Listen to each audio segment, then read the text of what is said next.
Nous sommes au début des années 90, Etienne Dao sort d'un concert à Los Angeles et rejoint l'hôtel de luxe Château Marmont. Le public a passé une bonne soirée, mais le chanteur lui, est à bout. Pendant la soirée, il grimpe sur son balcon et hésite à lâcher, à en terminer en pleine gloire. Ce qui le retient, au dernier moment? Un flash de terreur. J'ai réalisé qu'un élan me poussait à en finir, une sorte de raptus, mais que ce n'était pas moi du tout.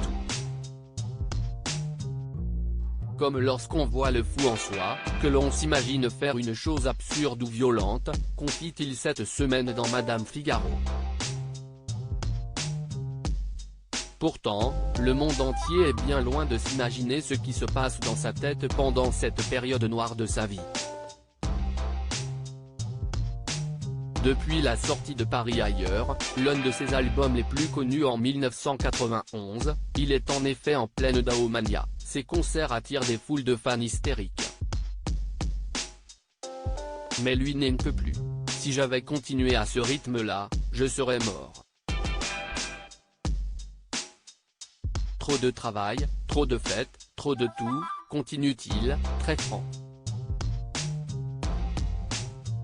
Et puis ces moments d'hystérie totale, où des gens dormaient en travers de mon paillasson, ce n'était pas possible.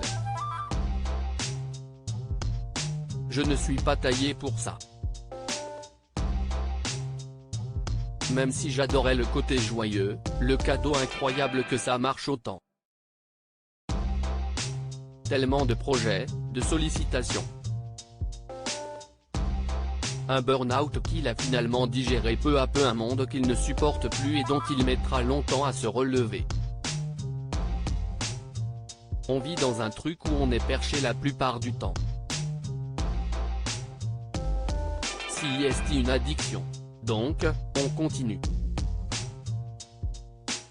Jusqu'au moment où je me suis retrouvé au bord du précipice sans m'en être rendu compte, raconte-t-il, expliquant qu'il a mis 2-3 ans à se remettre de cette période.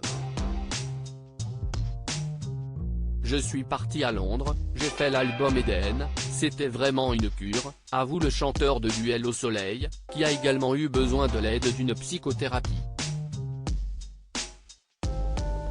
Je n'aurais pu faire sans.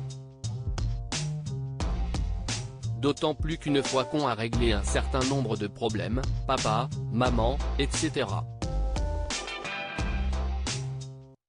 Ça permet de mieux comprendre les autres. Également marqué par la mort d'un père qu'il avait abandonné, et qu'il avait fini par rejeter, Etienne Dao va bien mieux aujourd'hui et continue de s'appuyer sur ses proches, notamment Jane Birkin avec qui il a collaboré de nombreuses fois ces 30 dernières années. D'ailleurs, entre eux, si est une histoire de famille, Etienne Dao a également écrit des chansons pour et avec Charlotte Gainsbourg et Lou Doyon, les deux filles de l'artiste britannique.